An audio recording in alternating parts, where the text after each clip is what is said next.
there. Welcome to another presentation for the Globe Sound Healing Conference. Today we've got John Sinclair. Hi, John. Hey, David.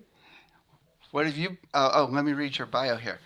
Oh, John Sinclair has been using sound and crystals in his practice for over 12 years. He's designed and built a custom structure exclusively for the study and practice of vibrational medicine. He's been presenting his original research on sound, crystals, and consciousness at scientific conferences around the country.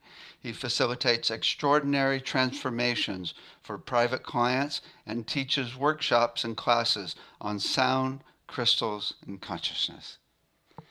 What have you been up to lately? well, finishing my building and my whole project here. Now has been a great time to do it. Things are kind of slowed down everywhere, but Mm-hmm. the construction guys are working and they're just finishing up the last steps of the last wall today, actually. Oh, cool, There's cool. a backhoe, a, there's a bobcat in my backyard right now. Oh, wow, wow. Yeah.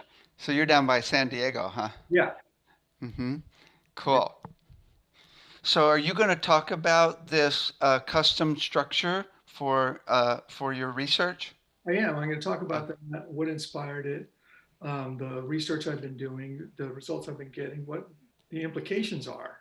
uh-huh. Cool. So I've got the big question I'm asking everybody, and that is, what would you do to help people on the planet if you had all the money in the world? Well, although I don't necessarily have all the money in the world, I believe that the answer is exactly what I'm doing right now. Ah, Because I don't think it's all the money in the world that you need in order to do what you need to be doing. You need to be connected to all the love in the world. And that is going to give you everything you need. I love that. So, what are some of the things? Are you going to talk about some of the things you're doing? Absolutely. Absolutely. I have Cool, a full presentation, a bunch of cool slides and cool, cool. graphs and charts and research. So you've got a sound meditation that I want to play. Tell us about that. Yeah, this was a challenge because most people are doing their sound meditations live, but of course my room is shielded from all EMF, and so I can't really broadcast from in there. So Mm-hmm. I had to record, and well, recording an 80-inch gong is not like standing in front of an 80-inch gong. Uh-huh. So you might hear the sound, but when you stand there, it actually moves your clothes. So Right. from it's moving so much air, it's moving your water in your body anyway. But it'll give you an idea of kind of what I do. Cool. Is there a specific intention you have for this meditation? Uh, well, no, the only specific meditation would be to connect within yourself. Okay. Cool. Okay, go ahead and mute and I'll mute and let's play it for everybody here. There you go. Clear, full screen, me mute, and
Wow.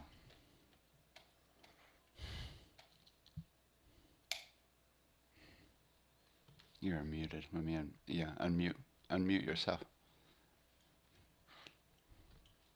There you go. Wow.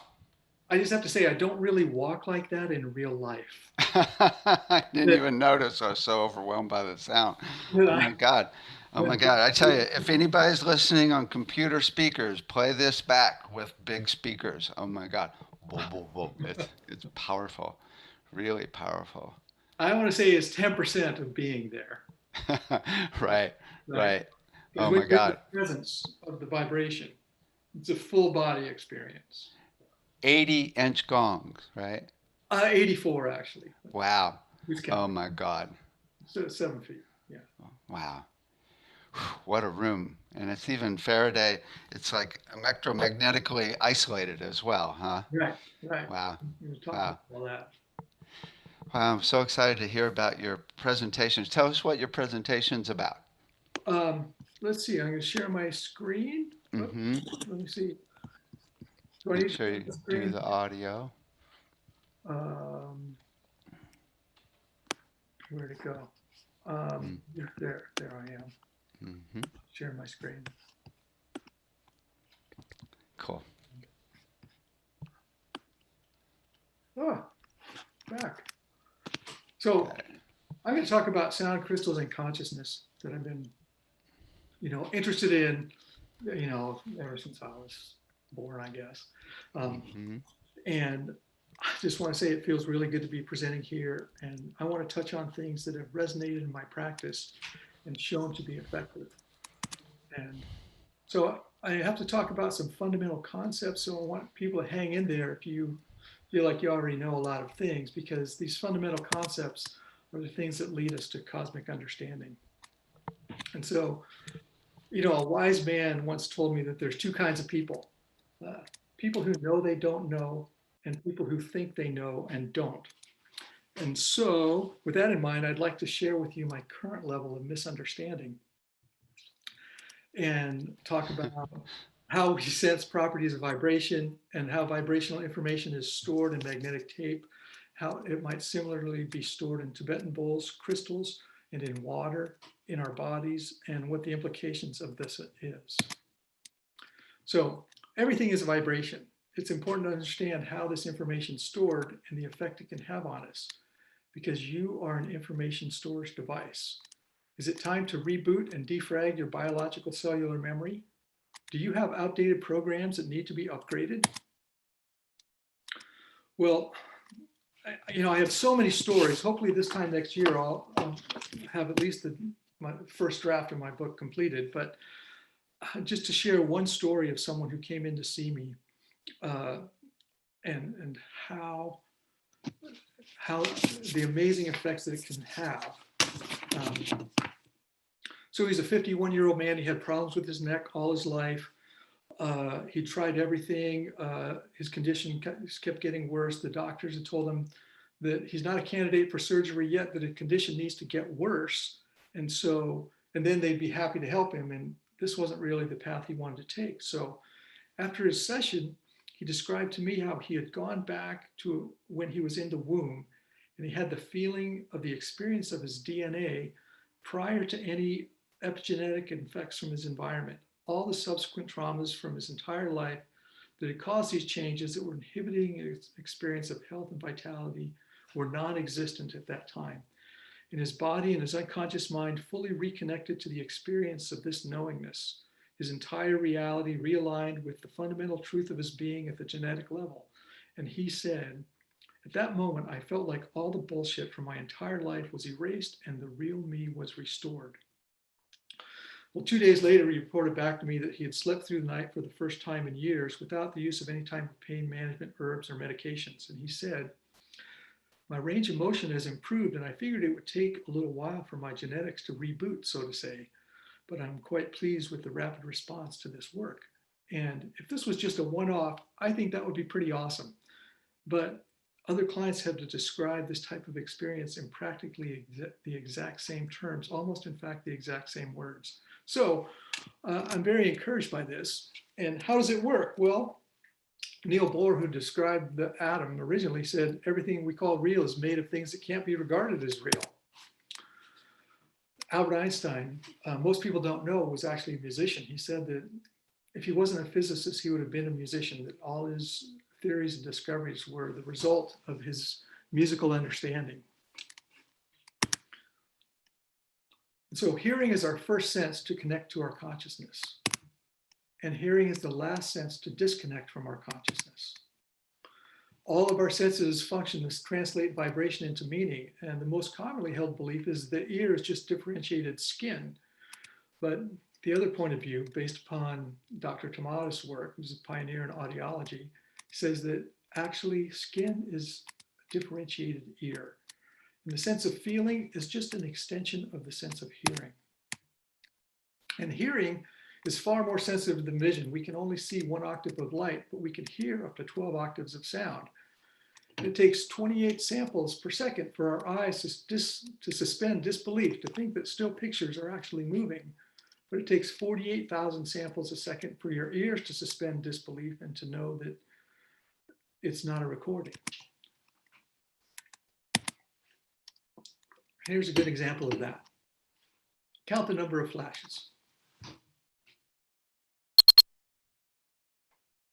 How many flashes did you see?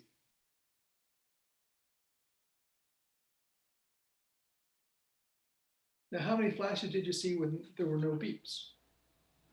Oh. Now again with the beeps. How many flashes did you see? Yeah, saw them then. Most people see 3.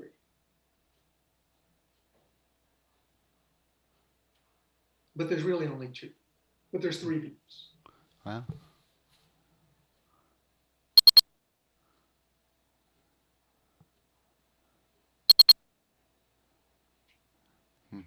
So seeing is not believing. Seeing is just making up something in your head. And so I want to talk about some of the components of vibration so we can understand what's really going on here. So back in the 1600s, Richard Huygens saw all the pendulums in the cuckoo clock synchronized at the end of the day. And he extrapolated that this phenomenon of entrainment was the synchronization of related rhythmic cycles based on their interaction with each other so they could conserve energy. And any 2 vibrating bodies will entrain if exposed to each other for long enough. So entrainment is the synchronization of 2 or more rhythmic cycles, and our bodies have countless cyclic patterns constantly entraining themselves. So every vibration in the universe is constantly entraining in a similar fashion as our bodies and the cuckoo clocks. The universe is listening to itself to conserve energy and create greater coherence. And this greater coherence is something we're going to get back to here later. So understanding sound a little bit, octave is a doubling of the frequency. And every note has harmonic content. David, can you see me there? So, yep. Okay, so the harmonic content, if this is the biggest wave, you can divide it in half to a third, fourth, fifth. Got a lot of harmonics on here. And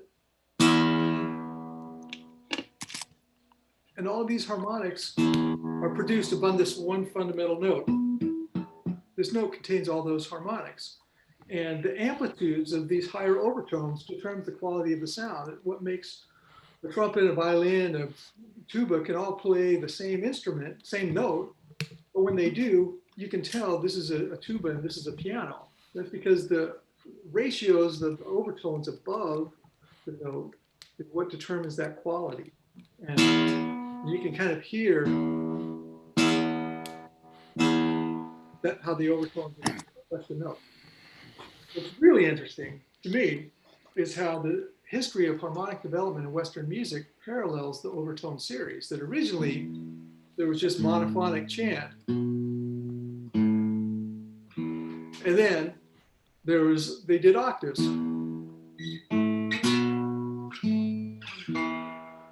Then, well, the Renaissance, they started a little more notes.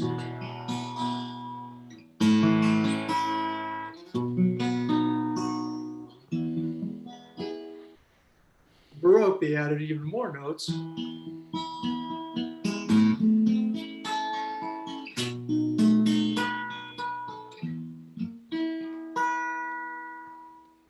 And then we continue to add more and more harmonic extensions. And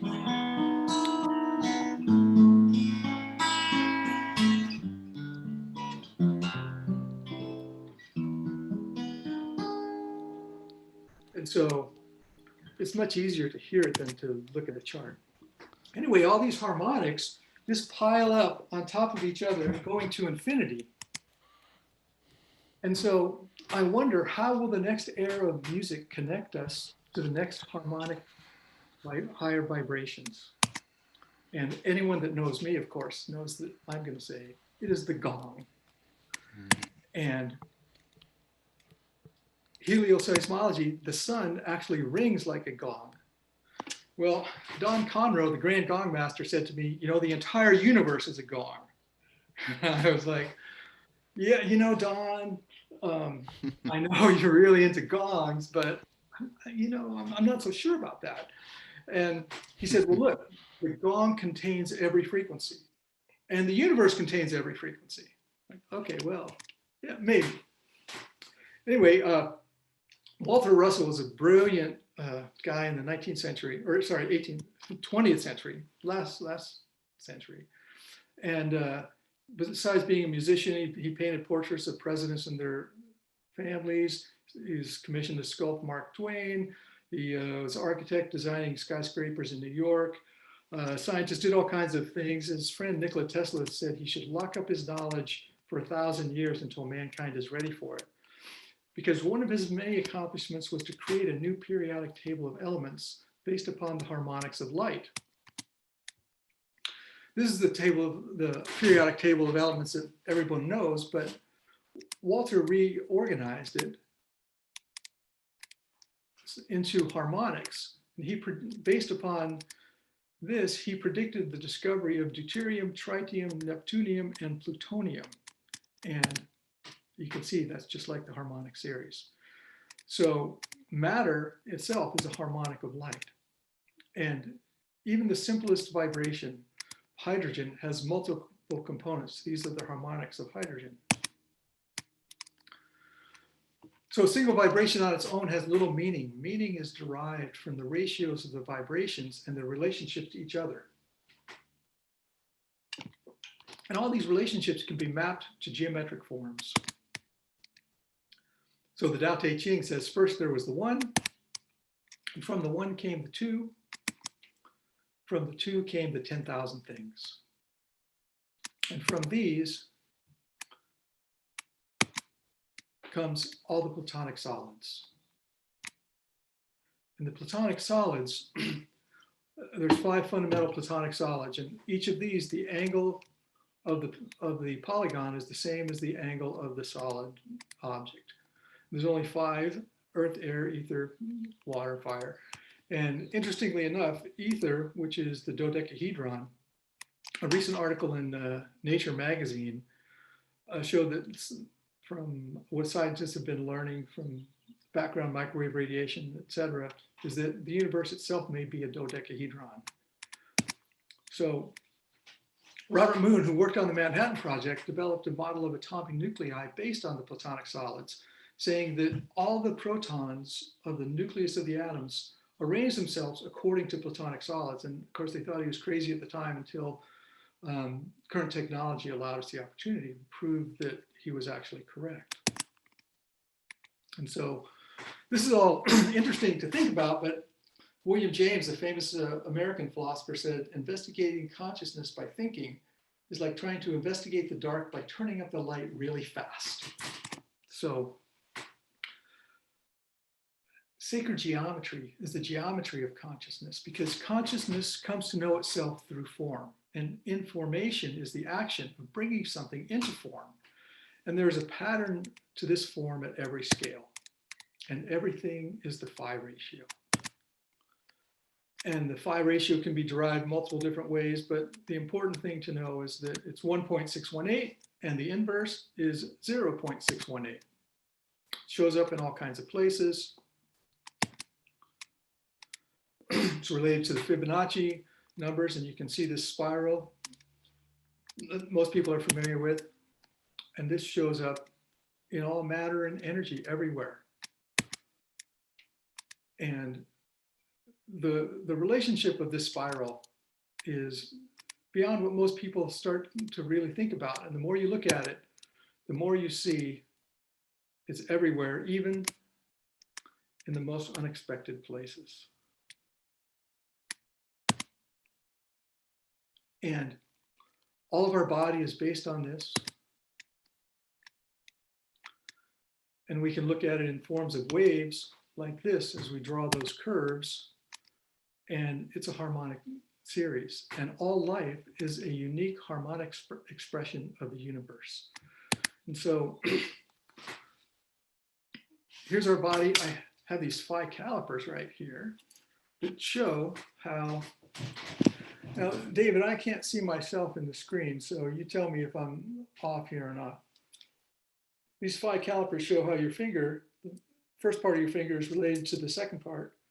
The first part of your finger is related to the whole finger. How your finger is related to your hand. Your hand, the ratio of your hand to your arm. Your arm, oh, well, what happened here? You just turn it around and there it is. Same here on your face. Everything is based on the phi ratio. And so the Native Americans, when they wanted to make a flute, they didn't have math. They would just take a branch and they would go the length of their arm. And so this is not exact, right? But they go the length of their arm, they go up their hand, they go by their finger joints, and this is how they would make the flute.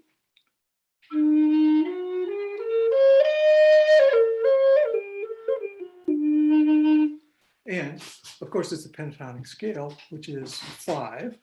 And the reason that music resonates so much with us is because the ratio of the frequency of the notes is the same as the ratio of the proportions of our body. And you can see if I take the phi caliper here, you get that, get this one, take those, you get that. Each one of these all shows up the same way. So here's the most common fallacious view of our solar system. Most people believe that the planets go around the sun, but of course this is not true at all. The sun is hurtling through space at 500,000 miles an hour and dragging all the planets behind him in a spiral vortex. And of course, you'll notice this looks remarkably like the harmonic series. The only difference is this sound would be 30 to 40 octaves below the threshold of human hearing. So time, as measured by planetary motion in space, is a harmonic function. And this is a very useful analogy to see the connection of space, time, and sound.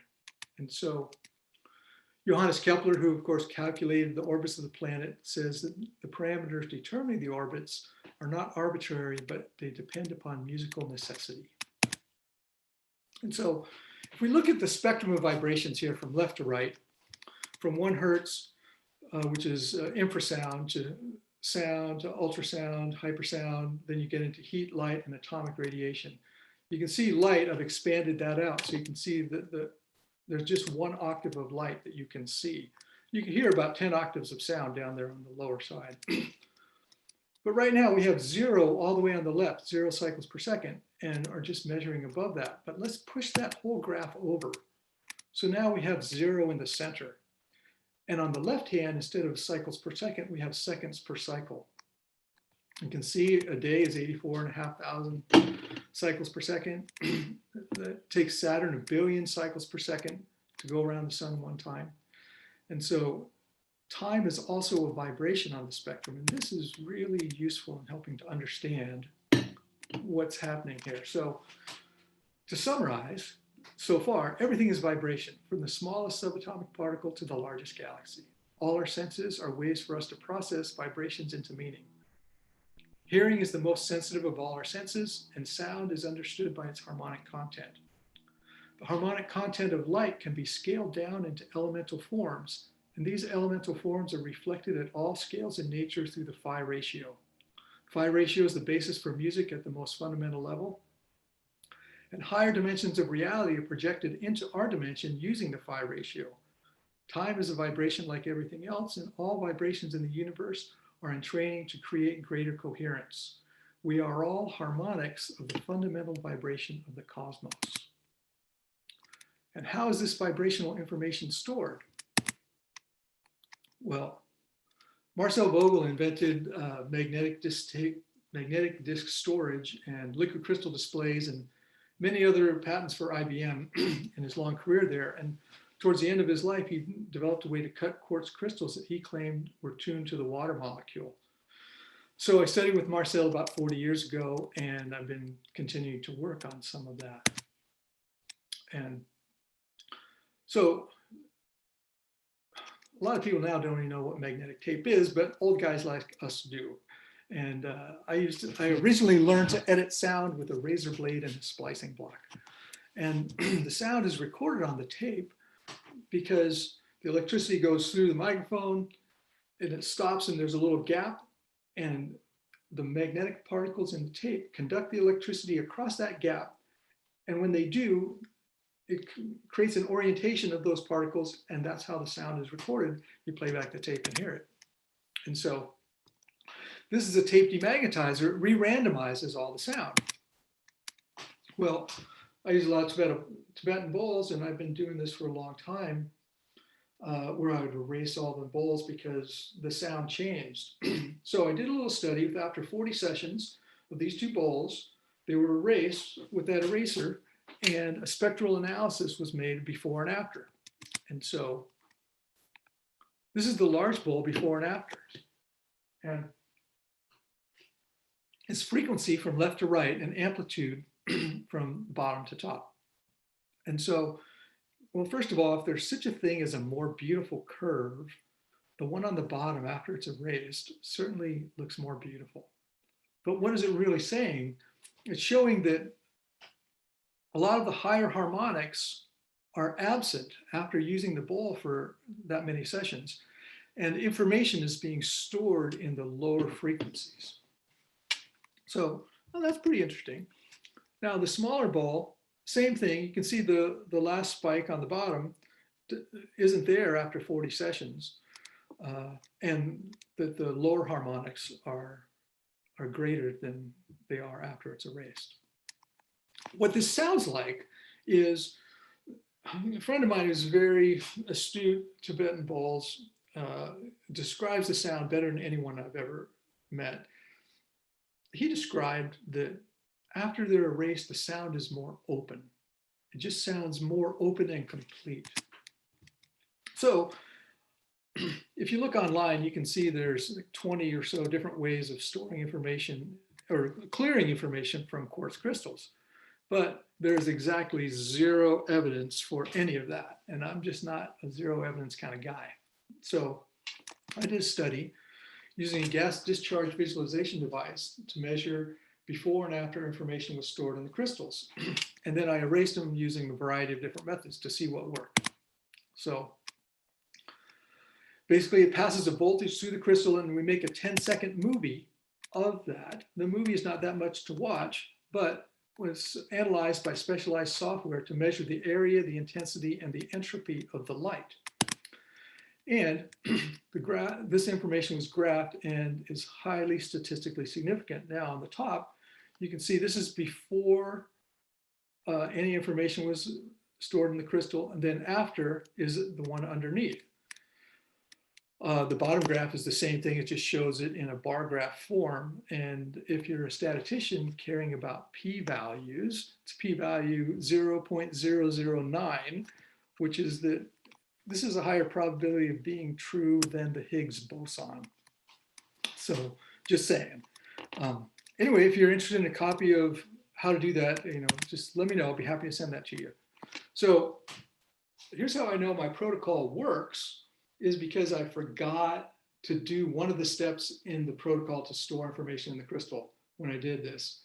And so I mapped that, graphed that rather, with all the other studies, and you can see the one at the top is where I neglected to use one of the steps, and the one at the bottom is every other time on that crystal when I stored information in it. So what I discovered from my study, besides I could store and erase information, is that the bulk tape eraser returned the crystals to their base state. That I used sound, a little pair of tingshaws, I used some spray, I held it under running water. And to store information in the crystals, I read the Gettysburg Address because it had to be exactly the same every time.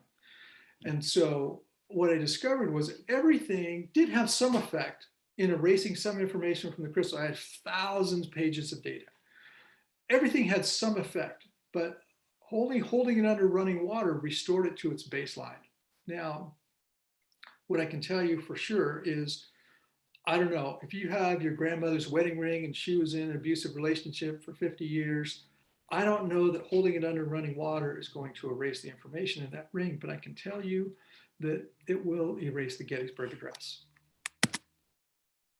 So in my study, I demonstrated that information could be stored and erased in quartz crystals, and that when the information was stored in the crystals, there's a decrease in the intensity, the area, and the entropy of light. So less light was transmitted, but the light was more organized. My theory is that electrons flow in a circle around the hexagonal atomic lattice of the quartz, and this creates a magnetic field, and that stores information, just like the orientation of the magnetic particles of the tape. The magnetic fields, the orientation of these stores information and creates the observed effects in the crystals. So here's a graphic representation of ring currents. And my question is, can the orientation of these magnetic fields from the current store information in a similar fashion as the orientation of particles on a magnetic tape? I believe this is how information is stored in crystals. Of course, more research needs to be done. But when you look at trapezium crystals, they form this way because the crystal matrix pushed all the impurities to the edge of the geometric structure. And ring currents are ubiquitous at all scales throughout the universe. This is a picture of Saturn. Of course, lots of ring currents there, and there's a hexagon on the north pole of Saturn.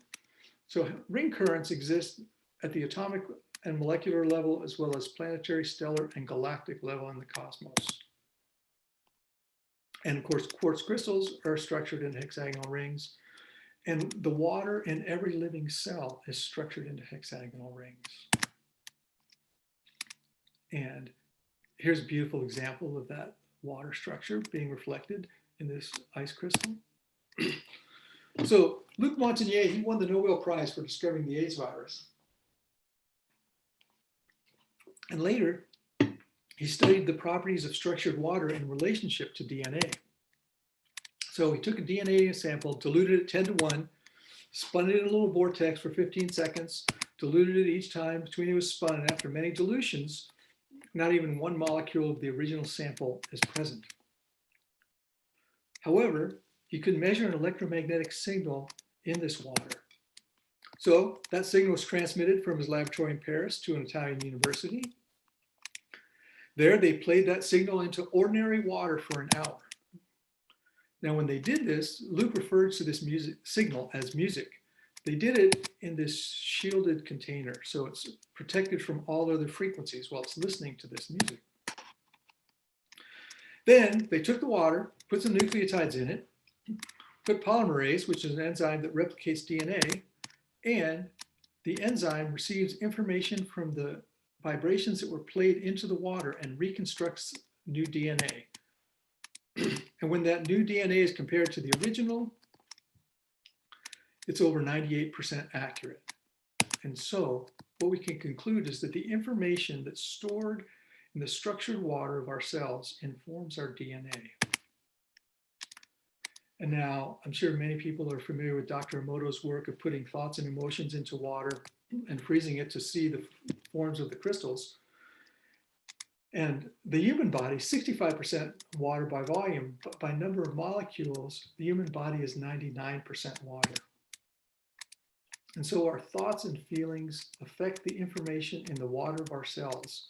And thoughts and feelings inform our cells, inform our DNA, create our form. So this is a simoscope that measures the sound in a drop of water. And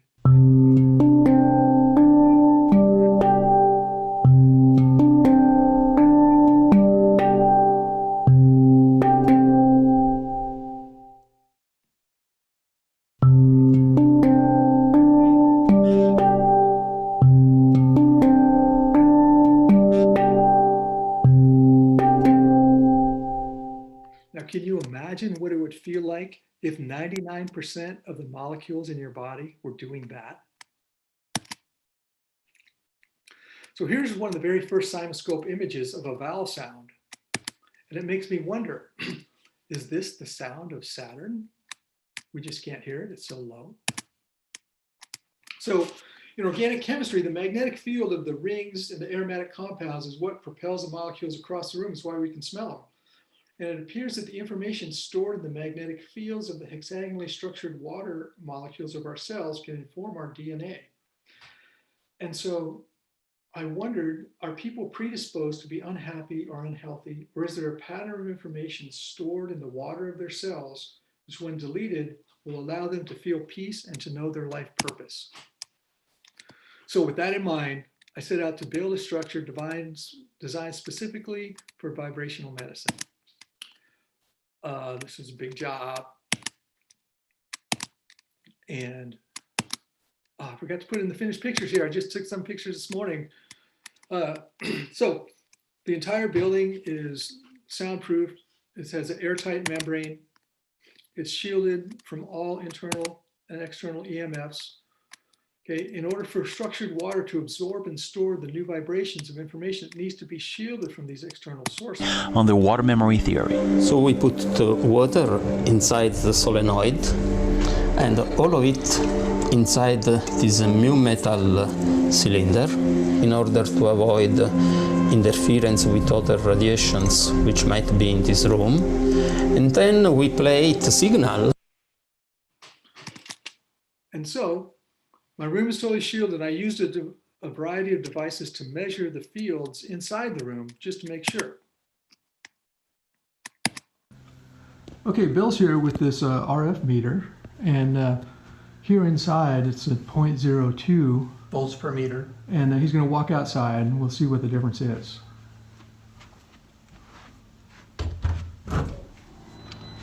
So we're already picking up on the audio of something. I haven't even got outside, I just opened the door. So now we got a peak of 0.25, 0.55, and the background, average level is like running at 0.06. But you can see the peak value we picked up is 0.79. Yeah. All right. So in my practice, all the instruments are placed at precisely measured locations, allow me to play a variety of geometric forms around the body. Crystals are specifically programmed and placed in the bowls on and around the body. And the desired result is to erase old, outdated, unresourceful information that's been stored in the structure of the water of our cells. And most people experience a sense of lasting, deep inner peace. From this state of deep inner peace, choices we make tend to support our growth and development, and be in alignment with the higher purpose of our life. And so deleting the information in the water of our cells restores them to their natural state. And this allows the innate healing wisdom of the body to make lasting changes for physical, psychological, and emotional problems. But it brings up the question, what is the source of this innate wisdom? And how does the body do this? Well, we're vibrational beings transmitting and receiving information that resonates with other vibrational beings, events, and experiences. And so Nassim Haramein did a measurement of the vibration of matter at every scale in the universe.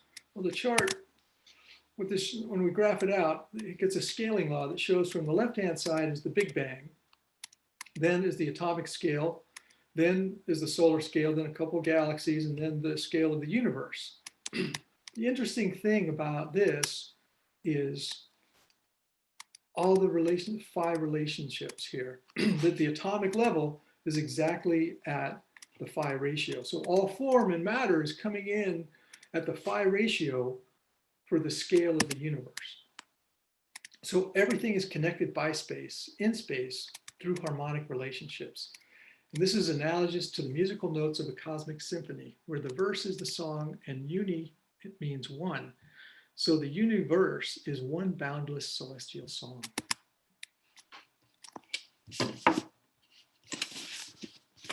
Well, the misconception, the space is empty. is based on the input from the most unreliable of all of our senses, eyesight. Empty space has the practically infinite luminous energy of 10 to the 94th grams per cubic centimeter. What that means is that's in 1/4 teaspoon of empty space. Okay, and for perspective, on the size of that number, it's estimated there are 10 to the 80th atoms in the visible universe. So an energy density this enormous must be exceptionally, maybe even infinitely coherent. This points to the understanding that our bodies are arising from the extremely coherent field.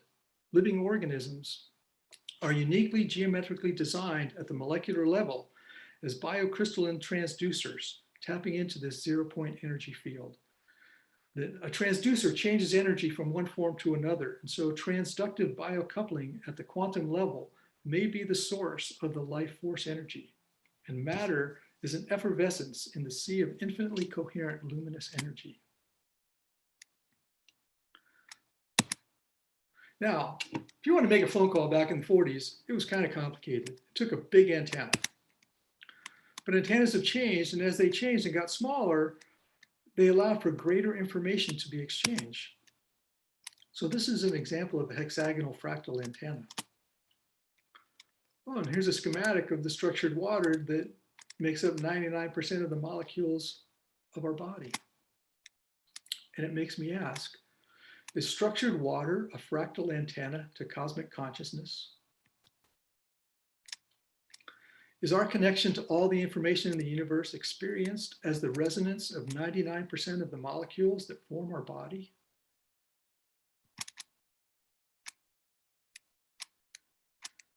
Can the simplest pattern, which is visible at every scale, the fractal nature of form in the universe, help us to understand how everything is connected? Can this help us to experience the true nature of our being? On the left, it shows the cosmic web, which is what connects the individual galaxies, groups, and clusters by electric currents flowing along filaments of plasma. And on the right is the human brain neural network, connecting individual neurons and groups of neurons by electrochemical currents flowing along filaments of cytoplasm. And so does the self-similarity of the largest and smallest of things point to the existence of non-local consciousness? Not only is there just one single consciousness, but that consciousness is not ultimately separate from the objects experienced within consciousness. And so is it possible to modulate the resonance of the water molecules in our cells to allow the innate healing wisdom of the body to connect to the truth of who we are and restore it to its natural state? I believe I've developed a method to delete information stored in the water comprising 99% of our molecules and restoring them to their natural state. And in this natural state, we feel deep inner peace and connected with our life purpose. As a side effect, people often look 10 years younger, and persistent uncomfortable physical conditions may change significantly or disappear entirely.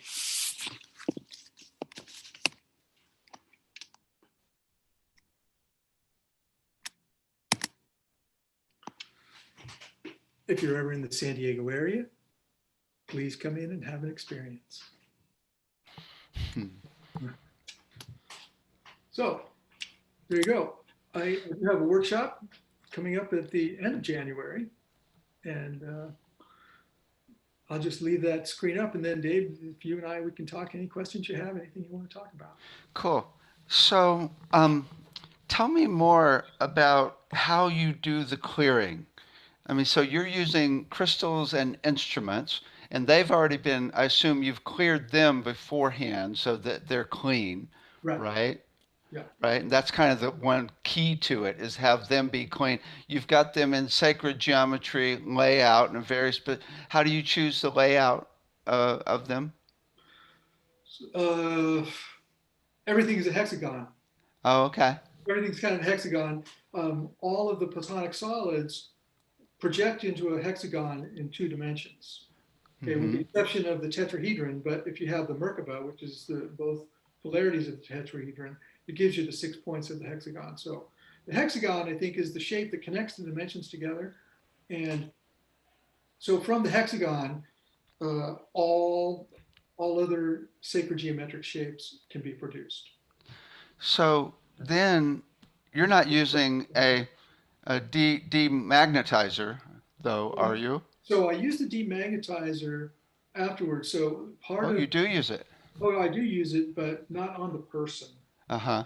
Um, one of the modules in my workshop is about energetic hygiene, because there's a lot to know. Uh-huh. And when people come in and see me, I lay the crystals out. I program the crystals very specifically for what they're for, where they're going to go. And at the end of the session, all the crystals come off and they go into a bowl full of structured water. Now, there's a bowl full of structured water already in the room set up, and there's a crystal in it that is programmed to absorb discoherent energy, right? Because negative energy would be too judgmental. Mhm. And every crystal, when they come off the person after the session, they go into that bowl of structured water. And then those are all erased with the demagnetizer after. So would you say that doing the sound triggers the process of the crystals absorbing that discoherent energy? So the crystals, there's a crystal in a bowl of water to absorb discoherent energy. Mm-hmm. That's what its job. The other crystals that are on the person's body are not necessarily, they're all different things. They might be to absorb something different. They might be to extract something. They might be to resonate in a certain way. Mm-hmm. Every person is different there, and that's why. How do you think the sound?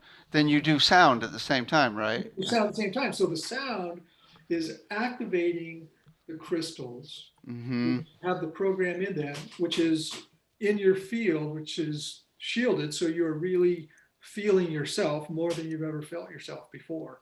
Cool. People just lay on the table. I mean, you just laying on the table before anything happens. So how would you say? Is there a technique? So I noticed you use a lot of metal. You use the Tibetan bowls and then the gongs. And is there a certain technique that you use to activate or is there an overall concept of the flow of the session and the parts of the session to actually? What would that be? So the flow of the session. Someone comes in usually. So I have a harp that's tuned to a pentatonic scale. When they come in and see me, I got to get the settings for the table and do some little work, and everyone plays the harp. And people will always say, I've never played the harp before. I don't know how. I'm like, you go like this, you go like that, and everyone does, and it's amazing. Oh, so you have them play the harp. I have them play the harp. Oh, that's cool. That's cool. I set everything up and get it all going. Then I'll probably do some work on them may or may not do some work on them with the crystals to adjust their timeline, their perspective of where they are in time. That's a whole separate module. Then they'll lay on the table. I'll put whatever their problem is. I got a lot of big crystals there, really nice big ones. Mm-hmm. And depending on what they're there for, I'll take a certain crystal and program it for their specific thing and place that between their ankles. And they're covered up, and I put bowls on top of them. And then I program different crystals to go in the different bowls in different places. Mm-hmm. Then there might be some kind of process. I'm an NLP and hypnosis master practitioner. Mm-hmm. So I'll have some kind of process to maybe restore a feeling or get rid of something that they have. And then there's an invocation. I'll play a drum. And then I turn on the table. There's lights that flash. There's these vocal crystals, above the table, and lights that flash them behind the crystals.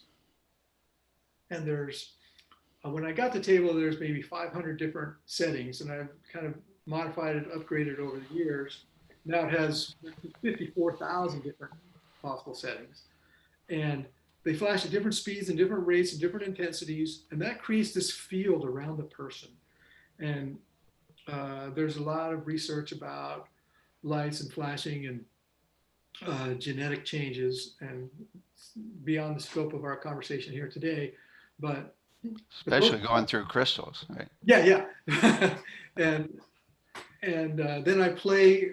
Then I'll do a little induction while I play around, play the bowls around them to get them into a deeper state. I'll play the gongs around the room. What I found, and I use some of the flumies on the gongs. You see, my experience is that those flumies on the gong will take you really deep, really fast. Mhm. I also have these sprays that are essential oils in violet glass bottles that are specially blended for different states. And they also have a collection of different crystals inside to enhance those states. And so those are the aromatherapy that happens during session. It seems like what I'm hearing is one of the keys is the quality of your consciousness when you're programming those crystals and when you're actually doing this session. Because you've cleared out the whole field, so there's no junk. So all there is really your intention as well as the vibrations which are carrying that at all different levels of reality, sound, light, Yeah. crystals, and so your consciousness seems like the key to it here now. Well, I would say that's true with the exception of my consciousness because I don't actually own consciousness. Right, right. My body is only borrowing consciousness from the field of consciousness that exists. And it, what you're saying is very true. And It's often, really source coming through. absolutely. And Right. people are become before the lights go on or anything, as the crystals are going on, people become overwhelmed with a sense of love and well-being.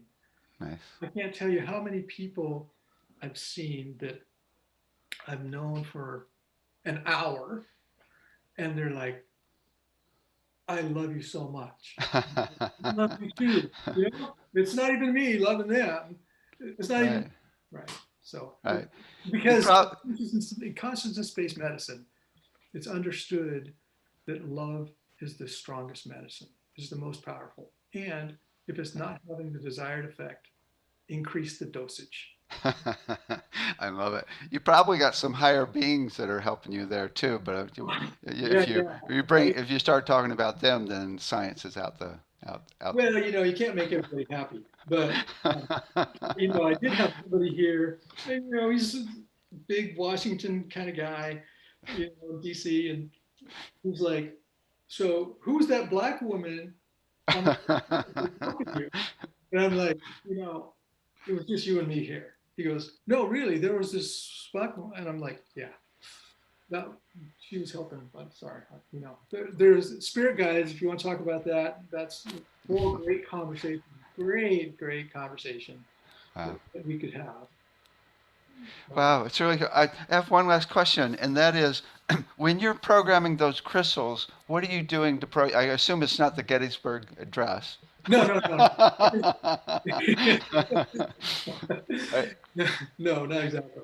But it's for. I don't have one here. I'll just pretend, right? Here's crystal, and the process. I'm holding it over my heart. It's connecting to my magnetic field. Mm, I'm bringing that energy up. I'm feeling what that is, hmm. just by itself. Then I'll move it to my other hand. And what is the intention? I'm going to give it a job. It's like a Labrador retriever. It wants to have a job. What's it going to do? We're going to tell it what to do.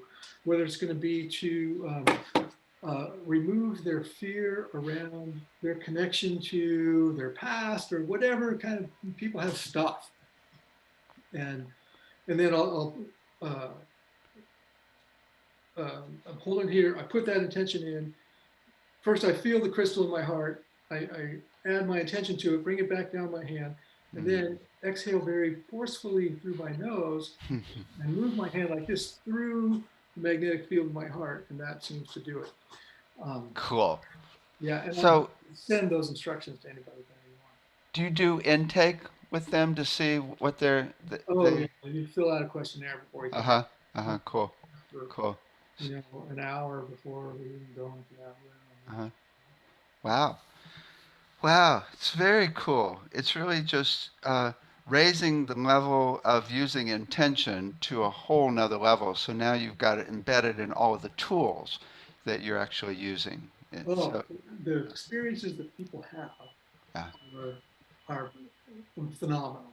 You Mhm. know, I mean, really, from anywhere from there's a spectrum. Wow, I just feel really relaxed. I don't know what happened.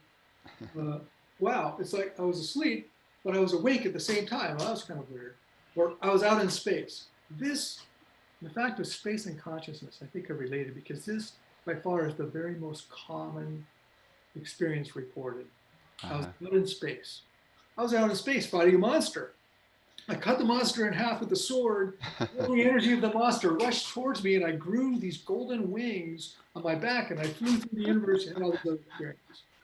Where, I saw this Native American woman sitting by a fire singing, and I walked up to her, and I saw that the smoke from the fire was her prayers going up into heaven. So I followed the smoke up to heaven, and two angels came and they guided me and showed me my life purpose. Continuing Wow. on the spectrum, I love it. someone had an issue with their sister their whole life, and they're looking in the mirror and they see her sister there, and they're just beaming love to her sister, all beaming her love, love, love, love. And her sister dissolved away. She's like, oh, finally. And then she just kind of floated up. She went to heaven and she saw God. And Cool. then she became God. Wow. So it's different every time. I love it. I Yeah. love it. It's so amazing. So no one's doing ayahuasca on the No, no, no, way in.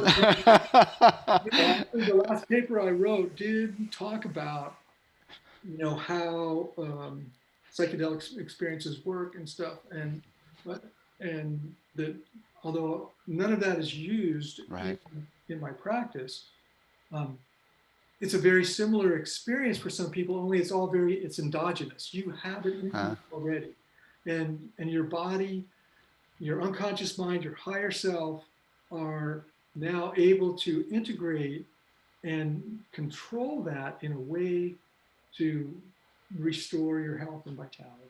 Have you thought about, and I'm sure you have, that for people with very specific issues, whether it's physically or mentally or emotionally, to really start documenting what you do differently for those different issues? Because if you really get good documentation, then we can use that even in the Medical Sound Association to actually start mapping out what's really how other people might proceed, even with just crystal bowls or Tibetan bowls or anything they're doing for specific issues. I I I use a HIPAA compliant system with all my clients Hmm. and have good records on everyone I see. Uh huh. Uh huh. Cool. So yeah, I mean, you can do you can still track information without actually having any Right. names attached. Yeah, that's what we're doing with the Medical Sound Association site, and that way, I think the cool thing is to be able to get that information so we can refine the treatments and ultimately get it into hospitals, right? Yeah, yeah, I'm working on that. Yeah, cool. Yeah. Yeah, cool. Well, maybe you might join the Medical Sound Association. We're going to have our first meeting on just tomorrow on actually November 15th. Actually, no, actually, it's right after your presentation, so it's November 14th. Yeah, where we're going Oh to. well, I'll be there. Cool, cool, cool. Wow, what you're doing is amazing, really amazing, and really inspiring. No, thank you Um, so much. That means a yeah, lot from you. yeah, all the detailed research really is very cool because it's nice to ground things into a level where people at all levels can really understand it and believe it. I could hear the difference in the bowls. I could see the difference in the crystals, Mm-hmm. right? But this is not so objective, and and so when I can show a spectral analysis and go, see, it's different, then because not everybody can hear the same. We all have different levels of sensory acuity, Uh-huh. right? Right. Well, thank you, thank you, thank you. Oh, It was very thank you so interesting. much. I'm gonna play the closing video now. Any last words you'd like to share? Thank you, everyone, for your contribution to the progress of the planet. Thank you for your experience and expertise. Here's our final video.